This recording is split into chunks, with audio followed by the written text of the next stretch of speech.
full screen. Né? Dia 31 de março de 2026. E a gente vai continuar fazendo os problemas do TFC. Né? A gente vai levar mais uma, fora hoje, mais uma ou mais duas oficinas para trabalhar nos problemas do TFC. Pelo seguinte motivo, né? A gente quer fazer pelo menos os problemas do TFC from scratch, assumindo aí conhecimento quase zero de programação de vocês. Então, na semana passada, vocês devem ter percebido que a gente foi bem baby level, né? Começando a criar os códigos ali bem do zero mesmo. E à medida que forem surgindo pré-requisitos nos problemas do TFC, que não são muitos, a gente vai tentar construí-los em tempo de oficina, tá? Isso não vai ser a regra para as oficinas do Clube de Programação esse ano.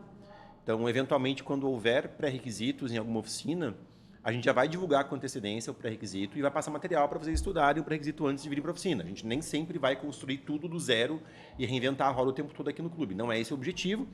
Mas aqui no TFC, sim. Aqui nesses problemas do TFC que a gente está fazendo esse upsolving, nessas oficinas especiais para inaugurar o ano, a gente vai fazer tudo do zero, sim. Tá? Eu estou pressupondo que vocês já viram a parte 1, que já está no YouTube. Então, quem não viu pode ver, né? O vídeo é recomendado, ver lá a parte 1. E é isso, tá bom? Vamos seguir em frente. Então, vamos lá. Vamos começar pelo problema burnout. Então, a gente tem uma sequência aí de planetas, de N planetas, que vão de P1 até Pn, além do planeta P0, que é o planeta natal, certo? E a gente tem a distância, né, os tempos para ir de um planeta para outro. Então, aqui no exemplo que eu trouxe graficamente, né, então a gente tem os planetas P1, P2 e P3, além do planeta natal, que é onde se encontra a nave, que é o planeta P0. E os tempos aí para ir de um planeta para outro são 3, 2 e 5. Tá legal? Além disso, a gente tem esse valor L igual a 6 nesse exemplo, que é a quantidade de horas máxima de atividade que a nave pode ficar numa janela de 24 horas. Então, é a maior quantidade de horas em atividade que em qualquer janela de 24 horas a nave pode estar. Então, você não pode violar isso em hipótese nenhuma, porque senão a espaçonave vai quebrar e enfim, o mundo vai acabar. Você não pode fazer isso. Né? Então, se porventura você for violar essa quantidade máxima de horas de atividade, talvez você precise ficar esperando em algum planeta para conseguir não violar a regra e garantir que tudo funcione. E o objetivo é minimizar o tempo total da viagem. Você tem que visitar esses planetas nesta ordem, você não pode permutar a ordem dos planetas, né? Você tem que seguir exatamente a ordem que é dada, e você quer saber aí quanto tempo você tem que esperar em cada planeta para minimizar o tempo total da viagem e garantir que em toda a janela de 24 horas, o número máximo de horas em atividade é no máximo L, não ultrapassa L. Bom, então aqui no nosso exemplo, vejam só, né? O meu L é igual a 6. Eu posso ir direto do P0 para o P1, eu posso ir direto do P1 para o P2, porque quando eu olho aqui, chegando no P2, nas últimas 24 horas, o número de horas de atividade foi 5, certo? Então não tem nenhum problema. Mas aqui no P2 eu não posso ir para o P3, porque aí eu teria, né, já na segunda hora dessas 5, durante a viagem, eu já teria violado o valor L. Eu já estaria, nas últimas 24 horas, tendo 7 horas de atividade e eu não posso isso. Tudo bem? Então é óbvio que aqui eu preciso esperar um pouco, né? Eu preciso esperar um bocadinho no P2 para poder continuar. E a questão é quanto que eu preciso esperar aqui no P2. O que vocês acham? Bom, a resposta está dada ali, que a resposta total é 28, né? Mas eu sei que... Bom, eu sei que eu preciso esperar aqui 18 horas no P2. né? Vejam que 18 funciona, porque quando eu chego no P3 e olho para as últimas 24 horas, a quantidade total de horas em atividade é exatamente 6. É exatamente L, certo? Porque ele vai pegar as 5 horas da viagem, aí ele vai pegar 18 de repouso e mais uma horinha dessas duas aqui da viagem do P1 para o P2. Tudo bem? Essa janela vai ficar saturada com as L horas. Então, 18 pelo menos eu tenho que esperar. Mas não tem como esperar menos que 18 também. Então, 18 é a resposta. Vai ficar um pouco mais claro com os próximos exemplos. A lógica, vamos ver se vocês matam a charada de como descobrir a quantidade de horas que tem que esperar em cada planeta. Vamos seguir em frente. Ups, eu fiz besteira.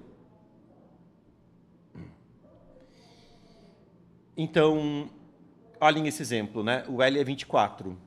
O L é 24. Então, aqui no P1, bom, eu posso, né, ir direto do P0 para o P1, mas aqui no P1 eu preciso esperar alguma coisa? Não, né? Porque por mais que a janela das últimas 24 horas esteja saturada, já esteja com L igual 24 horas em atividade, cada hora que eu for para frente aqui, durante a minha viagem, também implica uma hora que a janela anda, né? E a janela vai ficar sempre saturada, sempre com as 24 horas de atividade. Tudo bem? E a janela vai andando e eu nunca vou precisar esperar nada em nenhum dos planetas intermediários até chegar no final. Beleza? Por isso que a resposta aqui do problema é 120, que é 5 vezes 24, para essa instância. Beleza? Já para L igual a 18, neste outro exemplo aqui, ó, com esses valores, 15, 11, 15, 6, 2, o que acontece? Né? Eu posso vir aqui direto do P0 para o P1. No P1 eu, obviamente, não posso seguir em frente na viagem, porque 11 mais 15 vai exceder o 18. Eu não posso fazer uma viagem pela metade, eu não posso decidir no meio da viagem e esperar. Né? Eu só posso esperar quando eu estou num planeta. Né? Quando eu estou na órbita de um planeta, eu posso esperar, mas eu não posso esperar no meio da viagem. Então, aqui eu vou ter que esperar. E eu vou ter que esperar quanto? Quanto que vocês acham que é importante eu esperar aqui?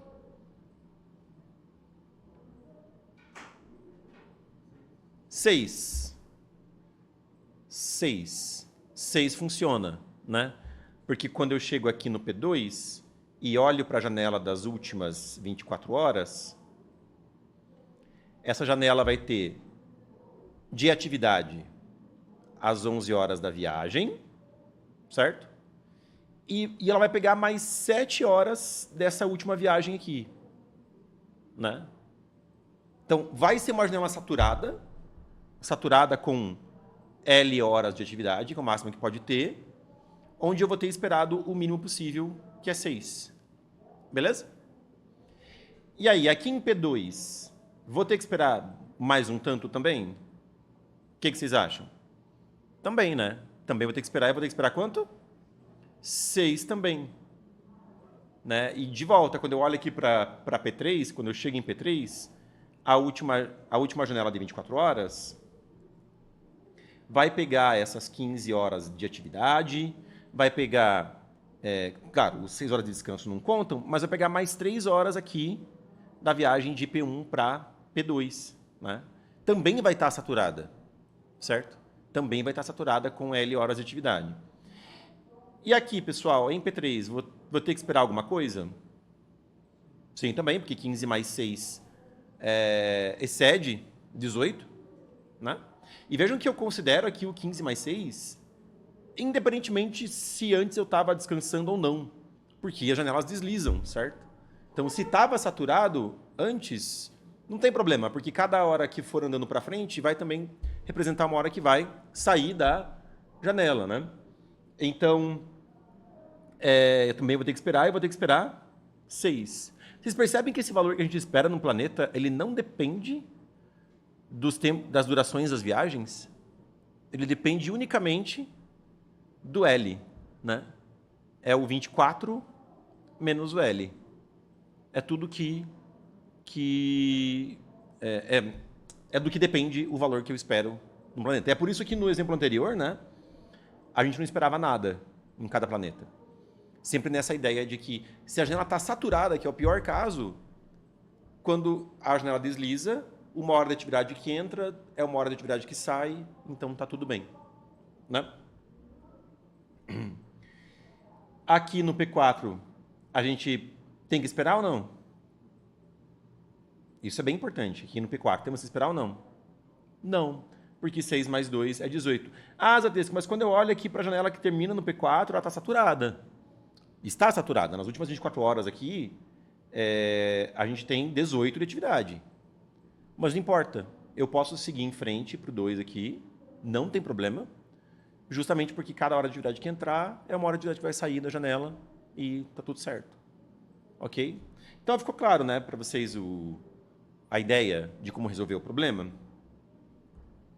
A ideia é simples, né? Se o n igual a 1, eu vou direto do P0 para o P1. Isso sempre porque DI é menor ou igual que L para todo I. Então, nunca o tempo de uma viagem é maior do que L. Né? O problema garante essa restrição. Então, eu vou chamar de ANS, né? De answer, a resposta do problema. Essa variável que vai guardar a resposta do problema, e no caso de n igual a 1 é D1 e acabou. Agora, vamos supor então que o n não é 1, e a gente então vai considerar, né, os planetas de P0, P1, P2, etc. E eu estou agora no planeta PI. E tudo que eu quero saber é se eu posso ir direto para o planeta PI ou se eu vou ter que esperar aqui no planeta PI-1. Beleza? Então eu vou considerar os planetas um por um, né, como a gente fez nos exemplos, e tem que saber se eu vou ter que esperar no planeta PI-1 e já posso ir para o PI ou não, né? Ou se eu vou ter que... enfim, se eu posso ir direto ou se eu tenho que esperar. E aí a questão é, eu vou ter uma variável, um valor aí, que eu vou chamar de AC, que representa a quantidade de horas de atividade na janela de 24 horas que termina no planeta PI-1. Tudo bem? Esse valor acumulado, né, já representa o tanto que eu já tenho de horas de atividade nessa janela de 24 horas.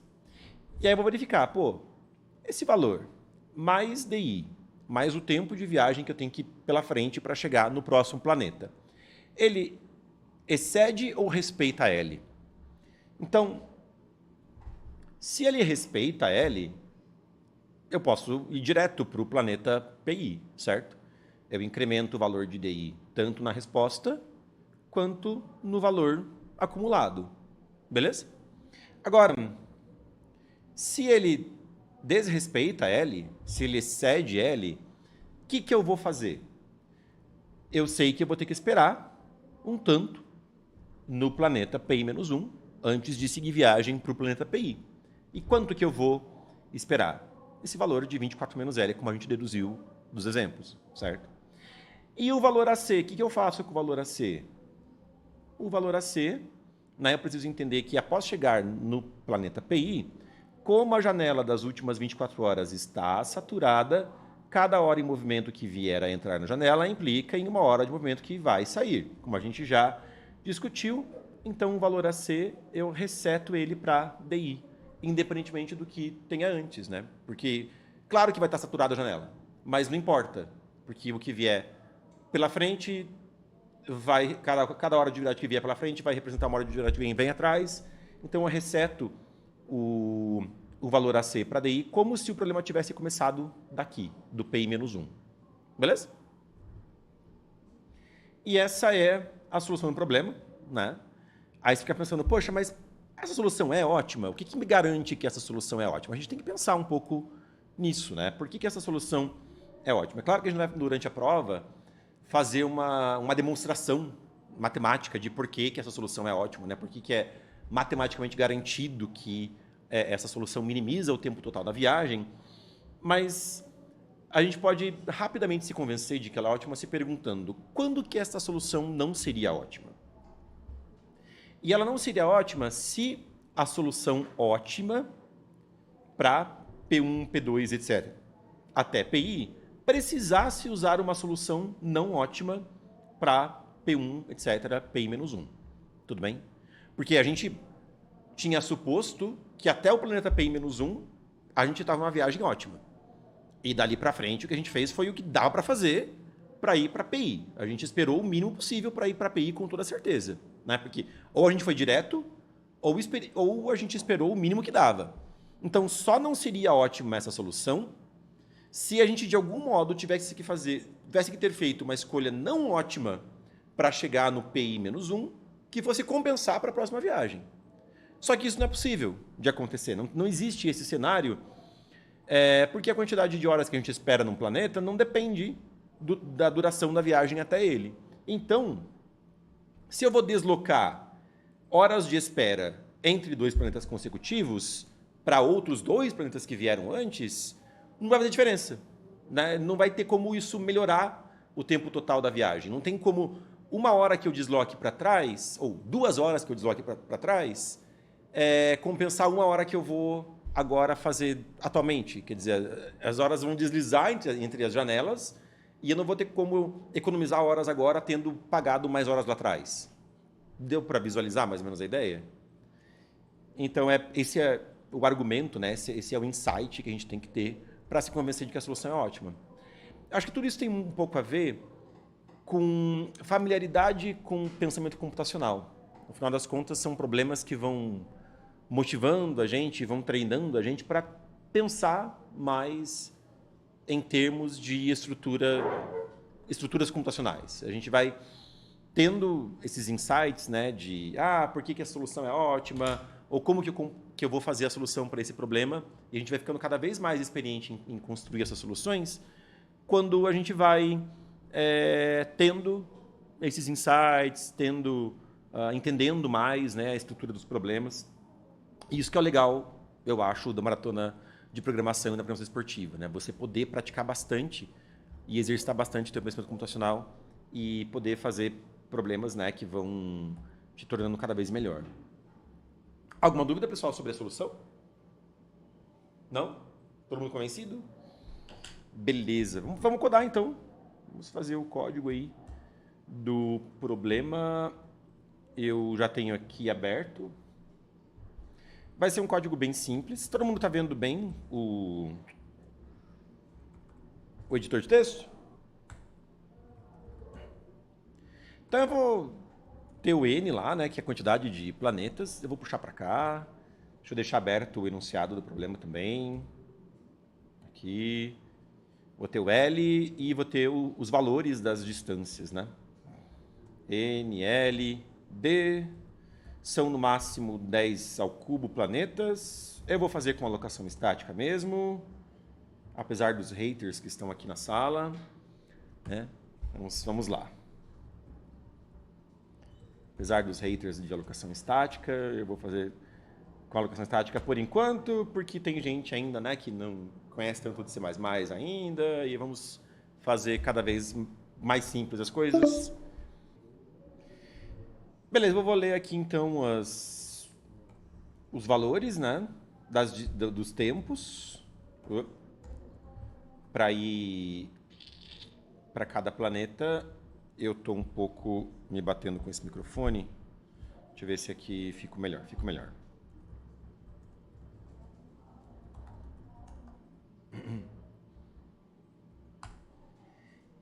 E vou ter aqueles valores lá que eu falei para vocês de resposta e acumulado. A resposta vai começar valendo 0, o acumulado também. E eu vou começar a percorrer, né, todos os planetas e decidir se eu espero ou não espero em cada um. Esse problema dava para resolver, inclusive sem precisar guardar os valores num vetor, né? Eu podia só ler os valores um por um, já fazer o que tinha que fazer sem precisar guardar nada. Mas eu guardei aqui porque eu quis. Então eu vou verificar aquela condição que a gente viu, né? Que é se o valor do acumulado mais o valor da viagem que eu tenho que fazer é maior ou menor ou igual que L.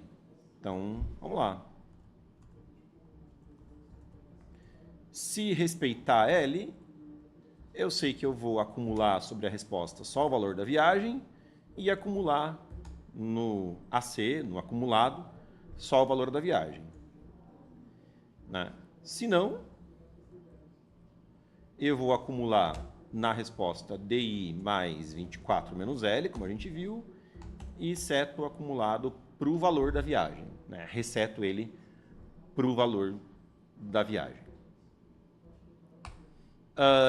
Aqui tem uma observação, né? Toda vez que você vai fazer algum código, tá codando, e você percebe que você está acumulando somas sobre uma variável, acumulando produtos sobre uma variável, é sempre bom você se questionar, né? Puxa, será que essa variável não precisava ser long? Será que pode dar overflow? Então, sempre tem que, né, acender aí uma luzinha vermelha na tua cabeça toda vez que você vai acumular uma soma, acumular um produto. E aqui, no caso, a gente olha e o enunciado do problema diz, né, que os valores são no máximo 24 e são no máximo 1000 valores. Então, 24 vezes 1000, isso cabe no int sem problemas. Né? Você não precisa se preocupar se vai dar overflow, essa soma acumulada. Tá tudo bem. Então, aqui vou imprimir a resposta. E pronto. Alguém tem algo a falar sobre esse código? Alguém percebeu algum erro que eu tenha cometido? Não? Tranquilo, né? Vamos compilar e testar. Sempre bom. Então tá aqui o meu código. Compilar como a gente ensinou na oficina passada. Ele não reclamou de nada na hora de compilar, né? Só deu os warnings do scanf, que a gente está acostumado a ver. E eu vou testar redirecionando, né, a entrada de um arquivo, porque eu não quero ficar digitando os valores no terminal. Então, eu vou dar Ctrl+C, Ctrl+V do PDF. Vou pegar aqui um arquivo tmpn para a entrada. E chego lá no terminal e faço, né, esse redirecionamento com o sinal de menor. Certo? A resposta é 28. Bateu. Vou testar com outra entrada.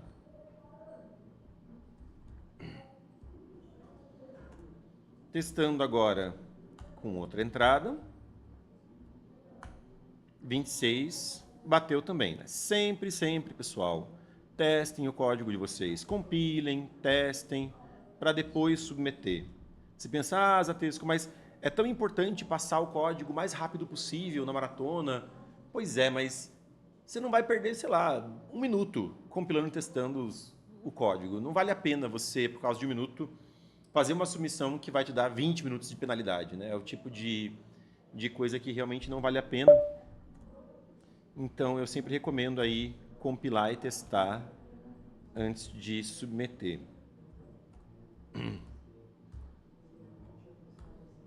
120 a resposta. 1. E esses últimos valores aqui.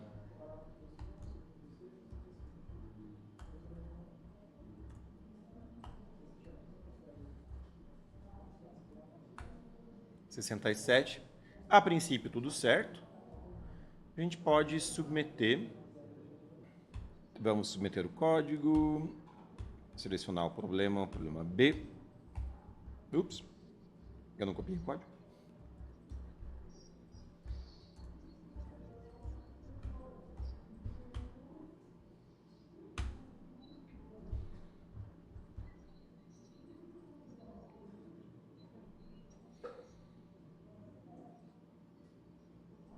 E beleza.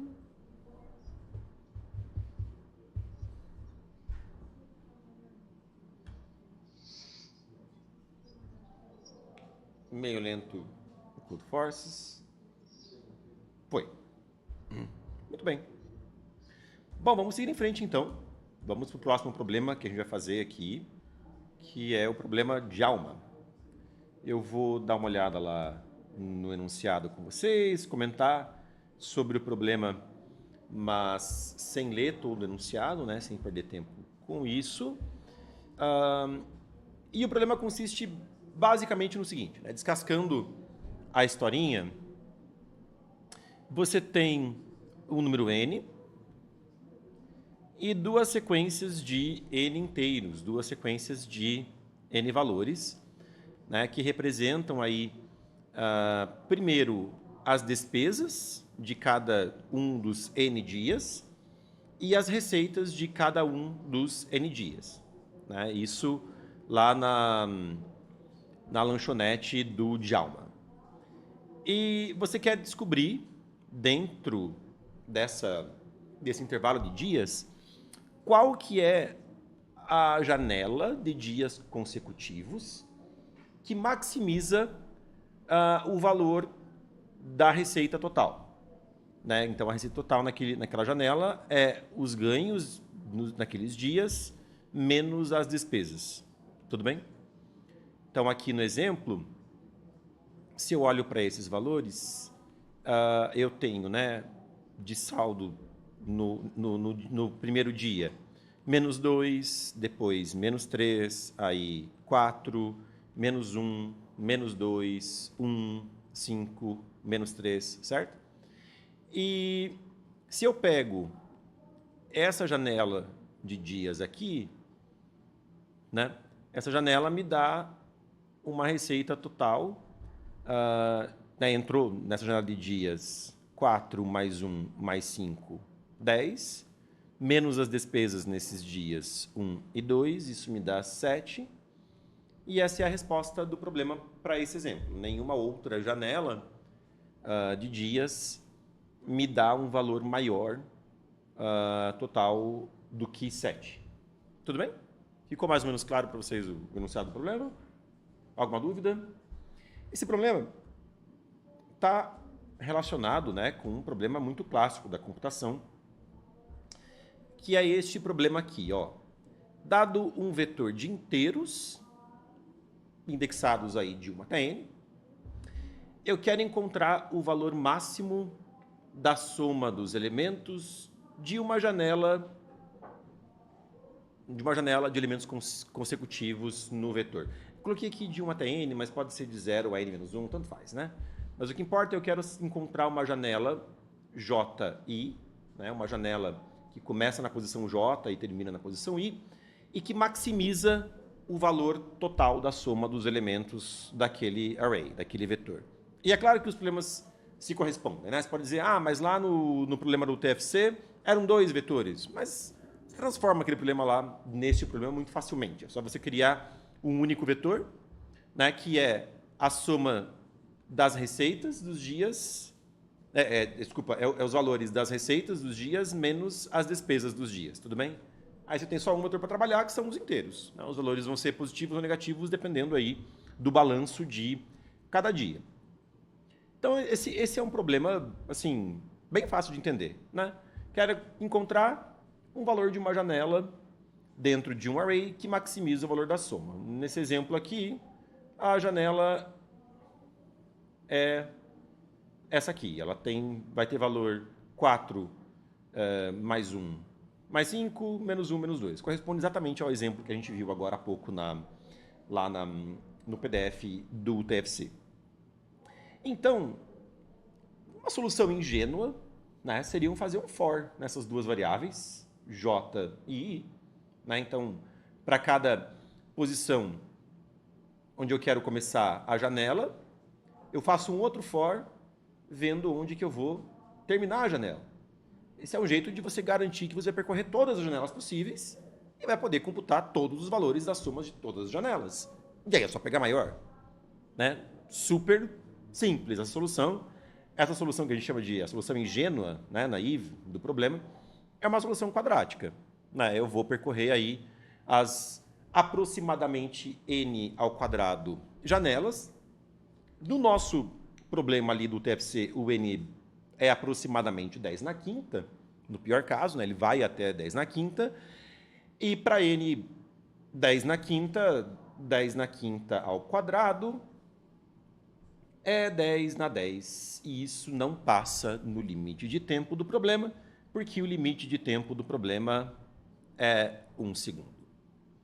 Então, isso é uma coisa muito legal sobre programação esportiva. a gente nem sempre quer apenas uma solução que funciona, mas a gente quer uma solução que funciona e que passa no limite de tempo. Então, se você tem uma ideia de um algoritmo para um problema, mas fazendo as contas ali do número de instruções que o teu algoritmo executa, né, de como que isso escala em relação ao tamanho da entrada ou em relação aos parâmetros da entrada, e aí você percebe que, de acordo com os valores extremos do tamanho da entrada ou dos parâmetros da entrada, o teu algoritmo vai fazer um número muito grande de operações, provavelmente você está com um algoritmo que não vale nem a pena implementar, que não vale nem a pena você escrever um código para esse algoritmo, porque não é questão de você melhorar esse algoritmo para que ele passe. Geralmente, não é uma questão de melhorar o algoritmo que ele vai passar. Geralmente o teu algoritmo ele é ruim, ele é lixo, você vai ter que jogar ele fora e pensar em outra solução. E vai ter que codar uma outra solução que vai passar. Geralmente é assim. Essa solução ingênua, essa solução naive, ela não presta. Você vai só perder tempo codando, né? Não tem o que você fazer para que um algoritmo O de n quadrado passe em 1 segundo numa entrada de tamanho 10 na quinta, né? A gente calcula aí que, sei lá, mais ou menos 10 na oitava, instruções simples são executadas por segundo. Então, esse teu algoritmo precisaria de uns 100 segundos para rodar numa entrada de tamanho 10 na quinta.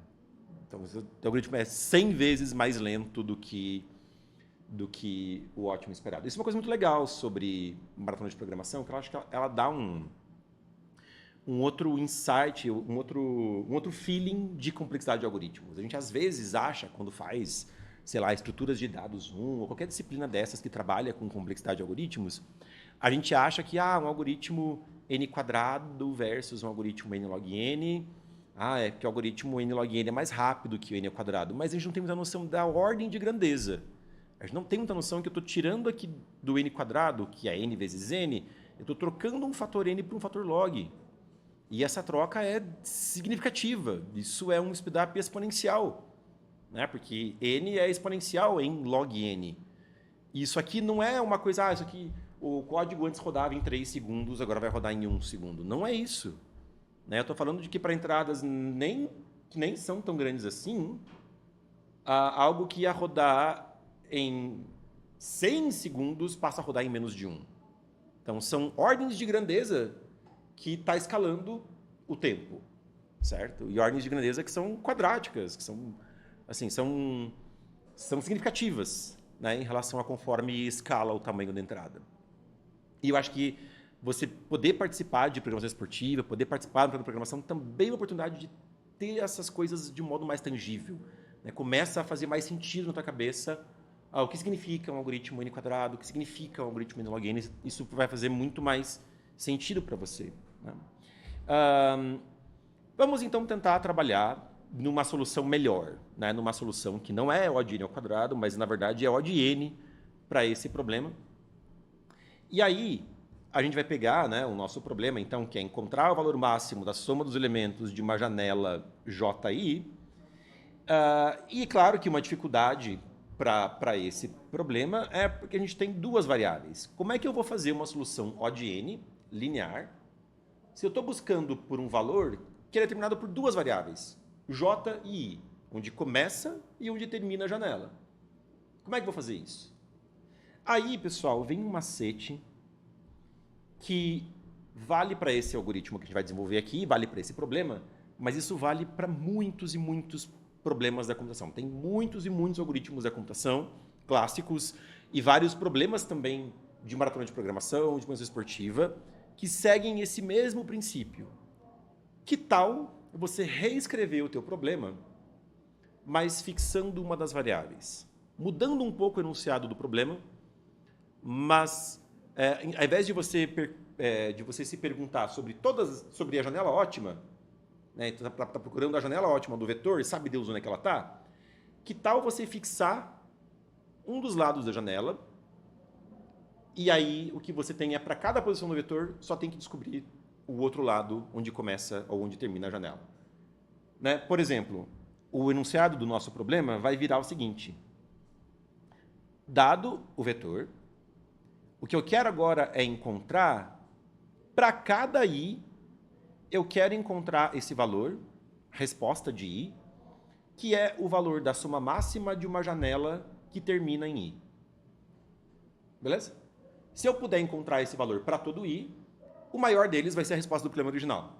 Tudo bem? Mas eu mudei o problema. Eu agora fixei o problema. Aqui no caso eu fixei onde termina a janela. E o problema não é mais encontrar o valor máximo de todas as janelas, mas é encontrar para cada i o valor da janela ótima que termina obrigatoriamente em i. Se eu souber resolver esse problema, eu consigo resolver o problema original. Só que na hora de pensar para desenvolver o algoritmo, neste problema é muito mais fácil.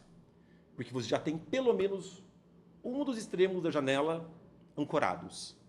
E você só tem que encontrar o outro. E você consegue enxergar uma estrutura combinatória computacional mais facilmente. Como que a resposta para i depende da resposta para i-1, por exemplo. E se você consegue estabelecer essa relação entre como que as respostas para diferentes valores de i se relacionam, você consegue tirar um algoritmo. Beleza? Vamos lá, vamos pegar um exemplo e tentar destrinchar a coisa e ver se a gente consegue chegar num algoritmo. Tá? Se eu pego aqui, por exemplo, a posição 0 do vetor. Então, o meu i vale 0. Eu quero descobrir qual que é o valor ótimo de uma janela que termina na posição 0, e é óbvio que esse valor é menos 2, porque só é possível uma única janela que termina na posição 0, que é a janela que começa em 0 também. Menos 2 é a resposta para i igual a 0. Agora, quando eu olho para i igual a 1, também, aqui nesse exemplo, né, o valor da resposta para i igual a 1 é menos 3. Porque a outra opção de janela seria a janela que pega o menos 2, menos 3, e aí daria menos 5, daria uma resposta menor ainda. Tudo bem? Para i igual a 2, a resposta é 4. Para i igual a 3, a resposta é menos 1. Né? Vale a pena considerar a janela, a posição anterior para a janela. E essa janela que começa aqui na posição 2, ela permanece a ótima para a posição i igual a 4, ela permanece ótima para a posição i igual a 5, ela permanece ótima para a posição i igual a 6, e ela permanece ótima para a posição i igual a 7. Né? Então, esses são os valores das respostas para cada i. Né? Encontrei para cada i o valor ótimo de uma janela que termina na posição i, e o maior valor que apareceu nesse vetor aqui foi 7, que é a resposta do problema. Beleza? Agora, como que para cada i eu computo o valor máximo de uma janela que termina em i? Percebam que parece ter uma relação entre as janelas para diferentes posições. Né? A gente observou aqui, né, que parece que a janela da posição 0 para a posição 1 eu reiniciei. Para a posição 2 eu reiniciei. Para a posição 3 eu não reiniciei, eu só fui estendendo a janela da posição anterior. Que relação será que tem essas janelas entre si? Né? Então, vejam só. A gente já sabe que a gente já sabe que, né, para 0, a resposta aí para a posição 0 é igual ao A0, independentemente do valor de A0. Agora, estou na posição i e quero computar a resposta para a posição i. Eu vou olhar para a janela que termina na posição i-1. E vou perguntar, a janela que termina na posição i-1, ela tem valor negativo? Então, veja, eu sou obrigado, né, no valor, para dar o valor da resposta na posição i-1, eu sou obrigado a que a janela termine na posição i-1. Isso que é legal, porque pensando o problema dessa forma, eu tenho mais informação sobre as janelas. Eu tenho, por exemplo, a informação de onde a janela termina. E essa informação ela termina exatamente na posição anterior. Certo? Então, se eu quero computar a janela ótima para a posição i, e eu sei que a janela ótima, a melhor possível, que termina na posição anterior, tem valor negativo, vale a pena eu usar alguma coisa do que ficou para trás?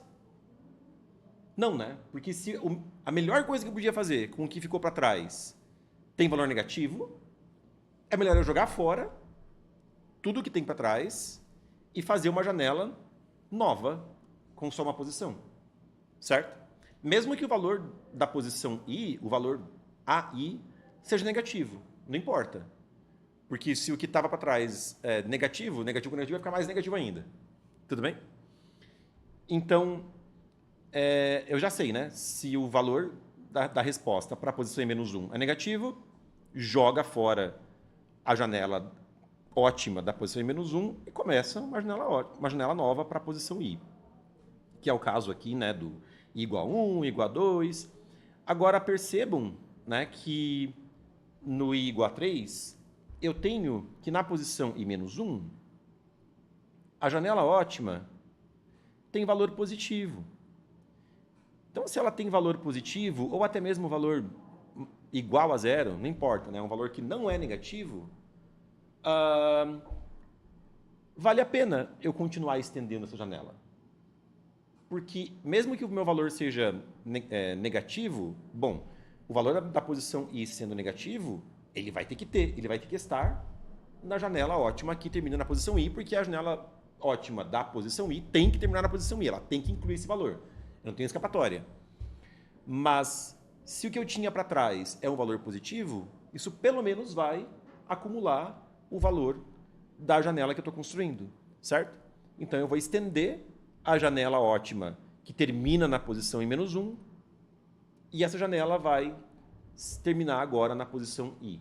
E essa vai ser com certeza a janela ótima que termina na posição I. Beleza? Todo mundo convencido? Simples, né?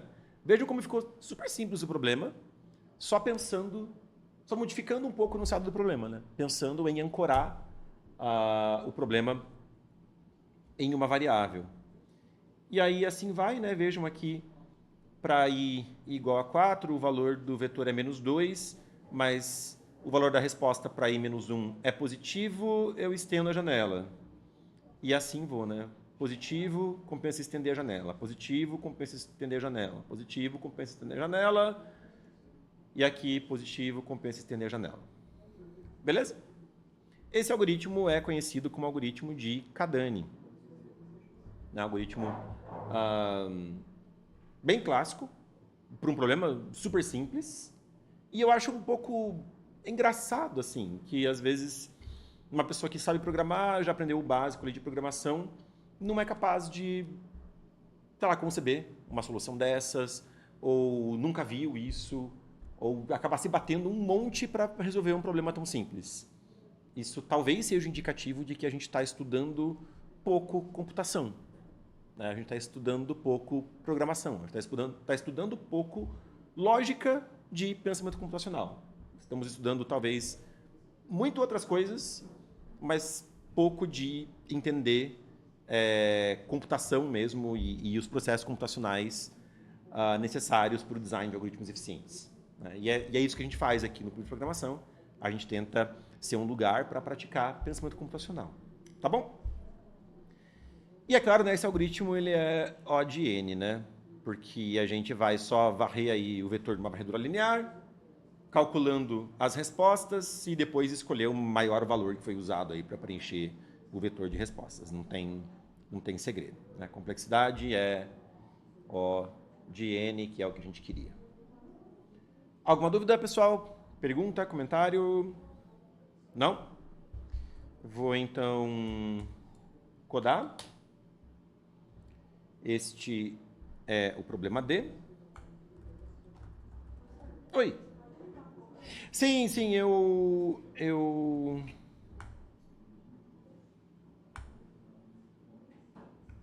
Peraí, você fala aumentar a fonte aqui, é isso? Do código. Assim ainda tá pouco. O que eu estava começando, né? Sim. Eu preciso... É que se eu abro um novo... certo. Ele começa na fonte antiga. Peraí. Como é que é? É Alt X, Ctrl... Não. Ctrl X, Ctrl mais. Aí, beleza. Assim tá bom? Beleza.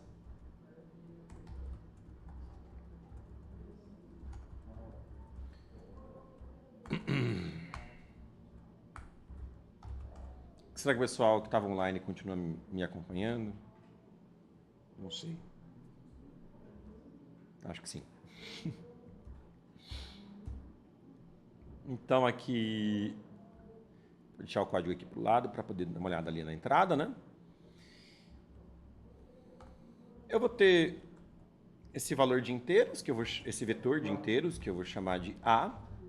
Eu vou ler primeiro os valores como negativos e depois só sobrescrevê-los como os positivos, né? Fazer tudo num vetorzão só. Então eu vou ler o valor de N.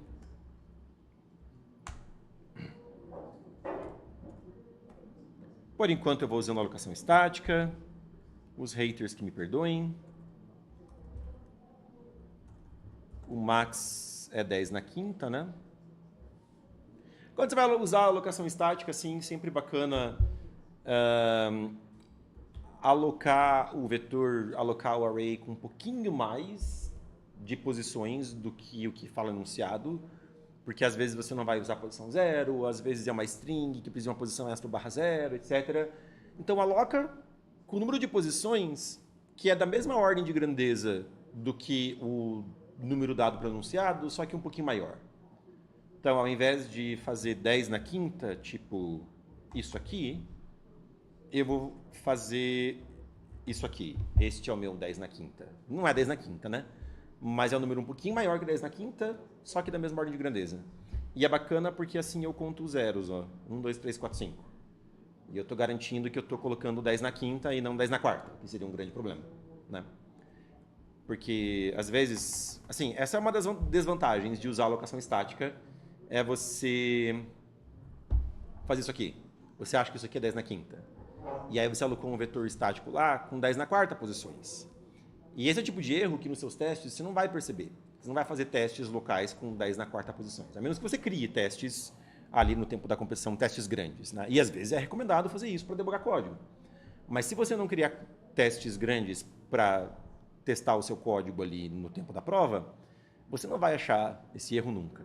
Vai ficar dando runtime error, né, que é erro em tempo de execução, porque você está alocando um vetor muito pequeno para a quantidade de valores e ferrou. Então é uma recomendação aí que se você quiser usar alocação estática, usa esse tipo de estratégia, por exemplo, que ajuda. Mas claro, né, se você for usar alocação dinâmica, tipo vector, int, aí você não tem com o que se preocupar, esperando o pushback no vetor lá, e vai ser muito mais tranquilo nesse aspecto, né?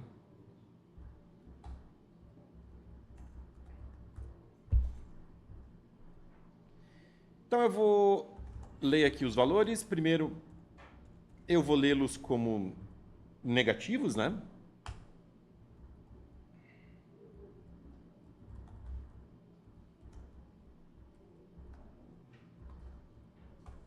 Posso fazer, sei lá, até algo... até algo porco, do tipo aí, recebe menos aí. Ou vezes recebe menos 1, o que for aí, né? E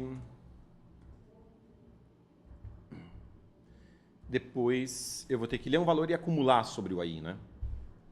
Então, bota um x que eu vou ler. E acumula o x lá no aí. Isso aqui não está muito bonito, e não importa, funciona, né? Também não está horrivelmente de feio, que vai implicar num código muito ruim de debugar. Na programação esportiva, o teu código não tem que ir para um quadro de super bonito. Ele tem que ser organizado e as funções têm que ser curtas, porque isso reduz a chance de você botar bug no código, isso é mais fácil de debugar caso as coisas deem errado. Mas assim, não precisa também perder tempo em deixar o código mais lindo possível, porque não faz sentido. Até aqui tudo bem? Li os valores, os da primeira linha são negativos, os da segunda linha são positivos, e é isso. Agora eu preciso rodar o algoritmo de Kadani, como a gente já falou, né? Eu vou ter os valores das respostas para cada posição E, de novo, né, essas respostas são acumulados de somas de janelas, que podem ser, inclusive, bastante grandes. Né? As janelas podem pegar o vetor inteiro. E os valores aí do array A são valores da ordem de 10 na nona. 10 na quinta vezes 10 na nona, né, 10 na 14, é um valor que excede o máximo que cabe no int. O int vai até 2 na 31, é um valor da ordem aí de 2 vezes 10 na nona. Então, 10 na 14 dá overflow no int. Eu não posso trabalhar com int, eu vou ter que trabalhar com long. Esse é possivelmente um motivo pelo qual alguns times, durante a prova, tomaram WA ou tomaram algum outro tipo de erro, porque não se tocaram, né, que os valores das somas podiam dar overflow no int e não usaram long. Né? Eu sou do time que só uso long quando realmente precisa, né? Não faço coisas extremas como algumas pessoas fazem, que é o define int long, esse tipo de coisa. Eu acho que essa é uma solução muito extrema, mas, enfim. Eu sei. Eu só não consigo fazer isso ainda. Eu prefiro typedef. Definir aqui, né? Só para não ficar escrevendo long o tempo todo. Eu defino um tipo que é LL, e aí a resposta para cada posição é um vetor do tipo LL, e beleza. Né? A resposta da posição 0 é o A0, e eu vou então fazer um for da posição 1 até em diante. O microfone ele atrapalha um pouco aqui, mas eu sei que se deixar ele muito longe, ele vai comprometer a qualidade do áudio. Acho que eu vou mover o computador um pouco para cá. E eu vou rodar aquele algoritmo, né? Quer dizer, para decidir a resposta da posição I, ou essa resposta vai considerar a posição I-1 e vai somar com o A0, ou ela vai ser só o A0. Tudo bem? E vai considerar aí a resposta da posição I-1, dependendo se a resposta da posição I-1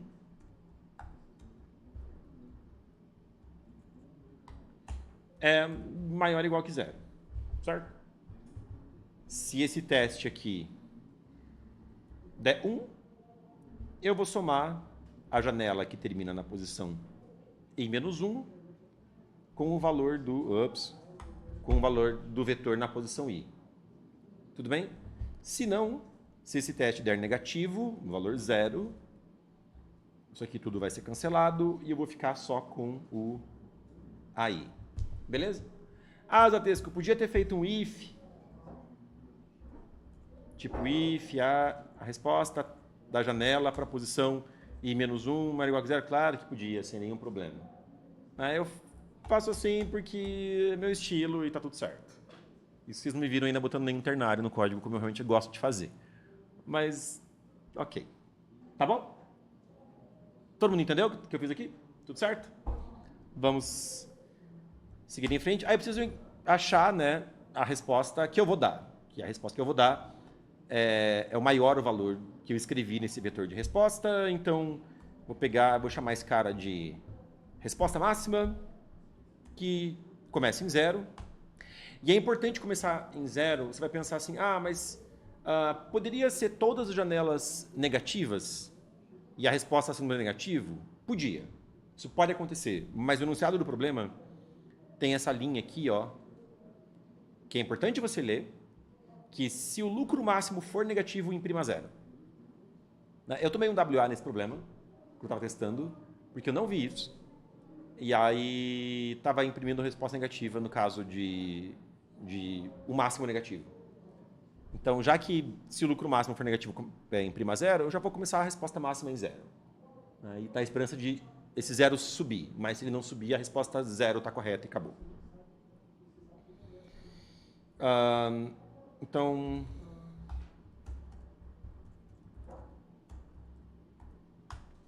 max A resposta máxima é o valor máximo, da resposta máxima até agora e da resposta para a posição I.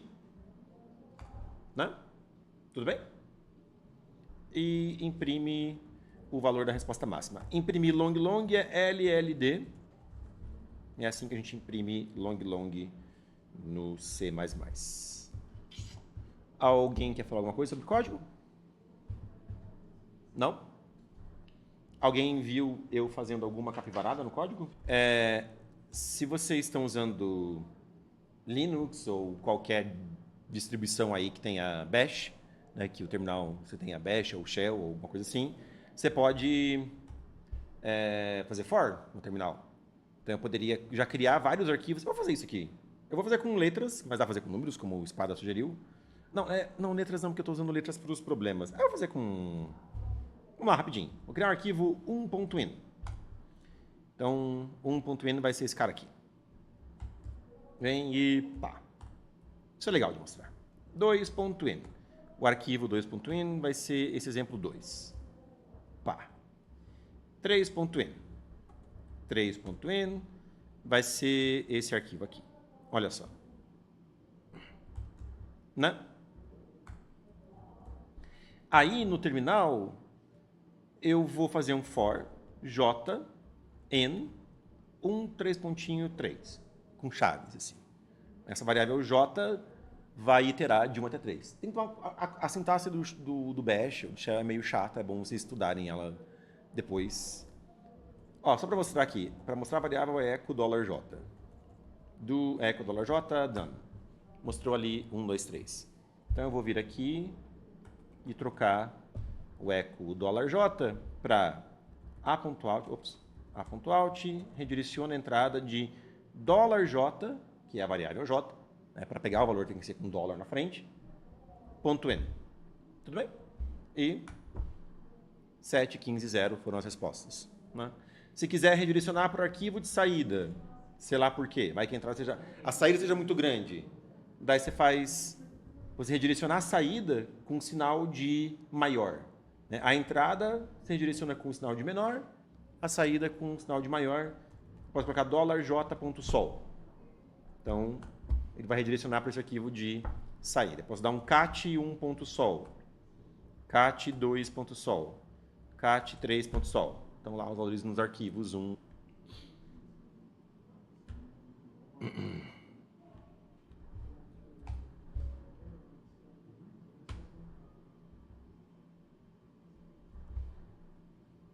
Muito bem. Já passou. Vamos seguir em frente. Próximo problema que eu ia fazer é o problema C. Mas você é fácil. Você não tem segredo, tá? Eu não vou ler o problema, né? Não tenho lido o problema. Eu vou explicar mais ou menos o que é. Nesse problema C, você vai receber uma string, né, de valores que podem ser números, dígitos, no caso de 0 a 9, ou letras maiúsculas, de A a Z. Né? E o que cada valor representa é a imagem de uma função quadrática. Então, nesse exemplo, eu tenho aí esses valores 6, C, G e I. Então, o 6 representa que a imagem da função no ponto 0 é 6. O C representa que a imagem da função no ponto 1 é C. O que é C? C é... Bom, A é 10, B é 11, C é 12. Então, os dígitos são usados para indexar os valores, de 0 a 9 mesmo. E aí, A é 10, B é 11, C é 12 e assim por diante até Z, que é 35. Tá legal? Então, representam, né? Esses 4 valores representam esses 4 pontos aqui, ó, na parábola. 0, 6, 1, 12, 2, 16, 3, 18. Então, o que você vai receber, né, são pontos sobre uma parábola. É garantido que você vai receber pelo menos 3 pontos da parábola. para todo mundo que já estudou um pouquinho de matemática, sabe que você precisa só de 3 pontos para determinar uma parábola, certo? Se tiver mais do que 3, você não precisa desses mais do que 3 pontos. E o que você tem que fazer no problema é achar o valor da imagem aí, no caso da coordenada y, do vértice da parábola, né? Naquele lugar de derivada zero. Beleza? Então, nesse exemplo, né, o valor aí máximo é 18,25. Ok? Algumas entradas têm vários valores, mas todos eles são desnecessários, né? A partir do terceiro, você pode nem ler a entrada. E cada posição da string representa, né, a coordenada x da parábola. Então, é sempre 0, 1, 2, 3, 4 e assim por diante. E os valores nas posições 0, 1, 2, 3, etc., são as imagens da função aplicada em 0, 1, 2, 3, etc.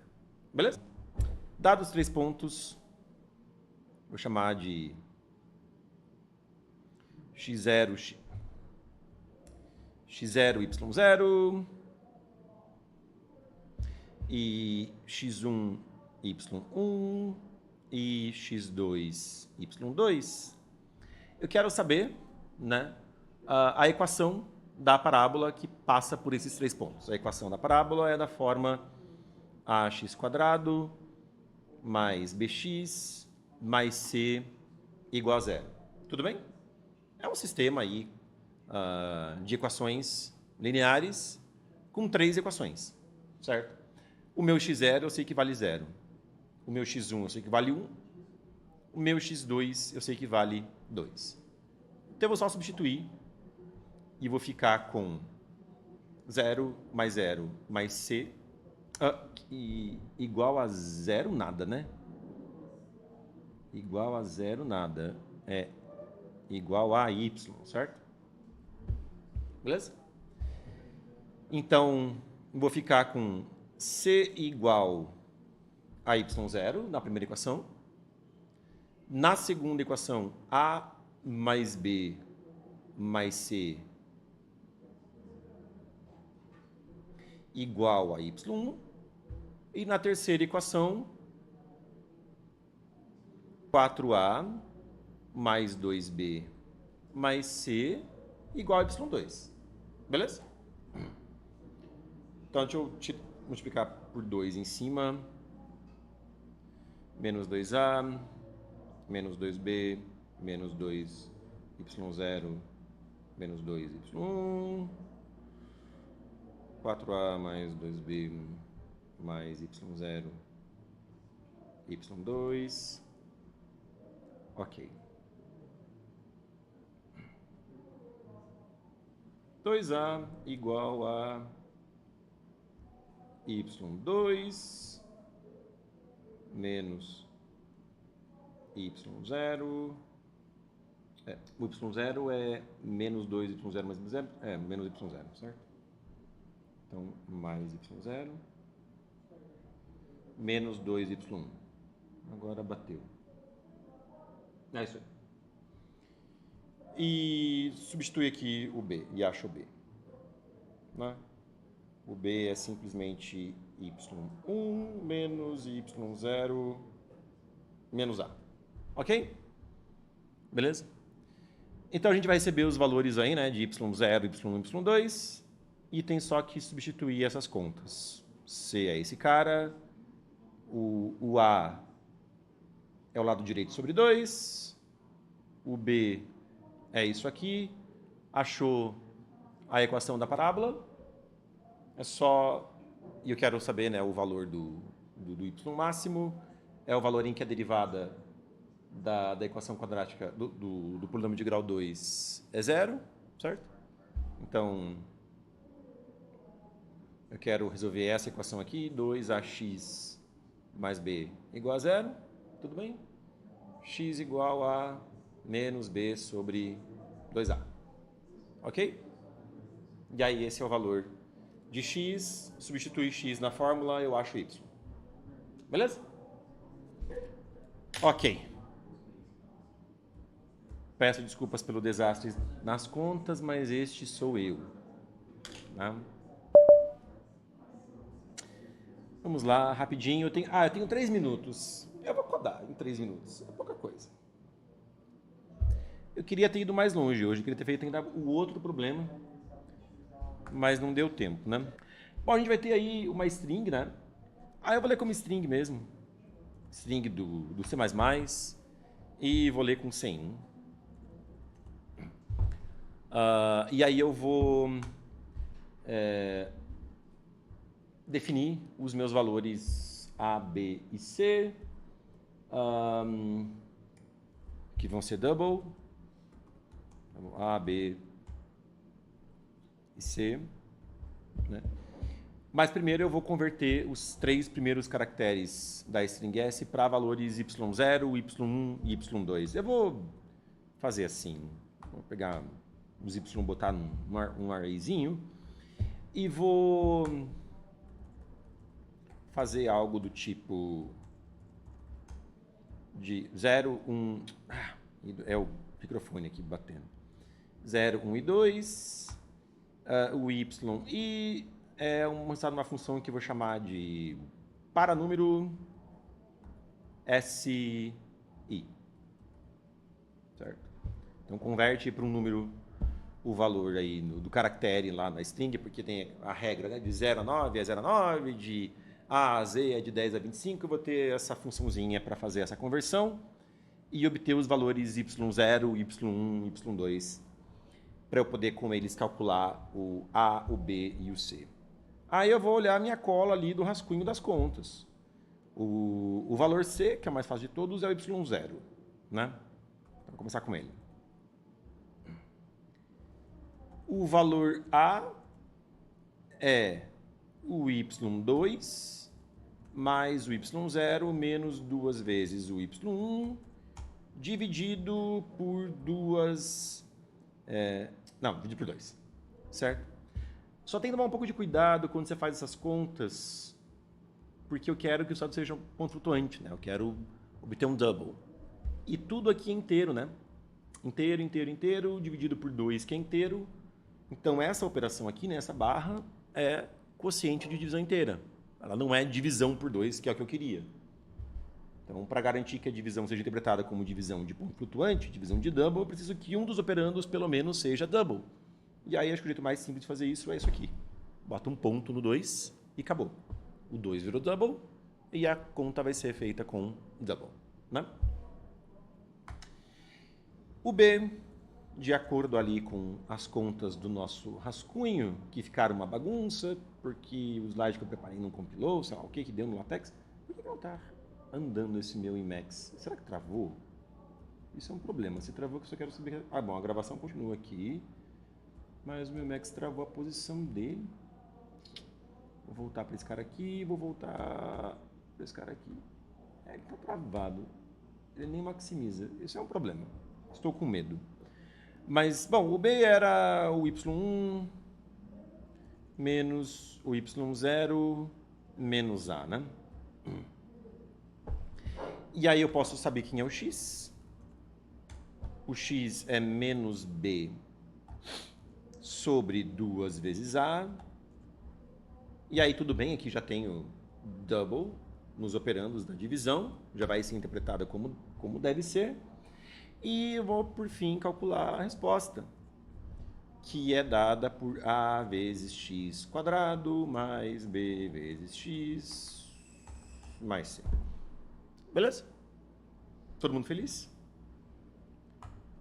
Posso printar a resposta para imprimir double %LF. Resposta. Só tenho que implementar aqui essa função de paranúmero, de num. Int paranúmero recebe um caractere C. Então, se C está compreendido entre o caractere 0 e o caractere 9, né? Que são caracteres de uma string, então não é o número 0, é o caractere 0, né? Que vale, acho que 48, se não me engano, alguma coisa assim. Eu preciso retornar Ops. O valor de C menos o valor do caractere 0. Né? Porque os valores dos caracteres vêm consecutivos na tabela ASCII 2. Então, é só tirar quanto vale o valor de caractere 0, que você tem os números, né, de 0 até 9. Se não, você vai retornar C menos A mais 10. Né? Ok? Esse é o jeito, eu acho que, mais fácil de fazer a conversão. Nunca uso nem gosto daquelas funções que tem no C, do ato I, ito A, algumas coisas assim, sei lá, que fazem essas conversões de caractere, número. Eu prefiro, sei lá, a coisa é simples demais. Eu posso botar um menos caractere 0, um mais caractere 0, menos caractere A. Eu acho mais tranquilo fazer assim. Vou tentar compilar aqui rapidinho e submeter. Eu já estourei meu tempo. Ups. Esse é o problema C. Compilar, compilou. Eu vou botar aqui o exemplo da 6 CGI 18.25. Vai, próxima string. 7QJ. Deu muito errado. Então, o que eu fiz de errado no código? Alguém viu o meu erro? Eu vou conferir com minha cola aqui. Menos 2y mais y0. O valor tá certo. Oi? Ah, não, meu Deus. Eu falei 2a, né? Obrigado. É isso. Certo? É menos b sobre 2a. Precisa envolver o 2a nos parênteses. É isso que dá você falar enquanto você coda. Recomendação para quem vai competir em time: não fale enquanto você coda. Coda com um colega seu lendo o que você está codando, mas não explique o que você está fazendo enquanto está fazendo. Porque você vai ter duas áreas diferentes do seu cérebro trabalhando em coisas diferentes. A atenção vai estar dividida entre conceber o código e explicá-lo. Então, se você quiser, coda primeiro, explica depois. Tá? Que é ruim, é difícil fazer as duas coisas ao mesmo tempo. Tem pessoas que conseguem. Eu sou péssimo com esse tipo de coisa.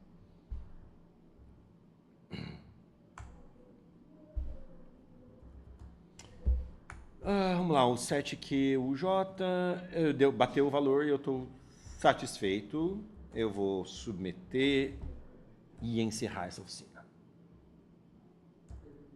Muito bem.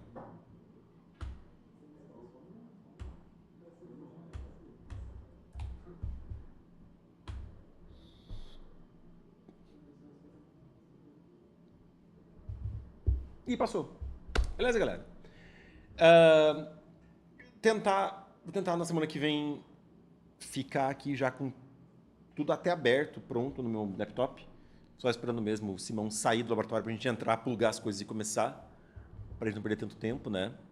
E tentar fazer render um pouquinho mais a oficina. Mas mesmo assim eu gostei da oficina hoje. Acho que a gente pode conversar coisas importantes. Para quem está começando, pegar algumas dicas com os veteranos e tal. Achei que foi bem legal. Então, a todos aí uma excelente semana. Feliz Páscoa, né? Aproveitem para descansar um pouco também, mas aproveitem que não vão ter aula para poder treinar. Acho que esse é o espírito da coisa. E a gente se vê semana que vem.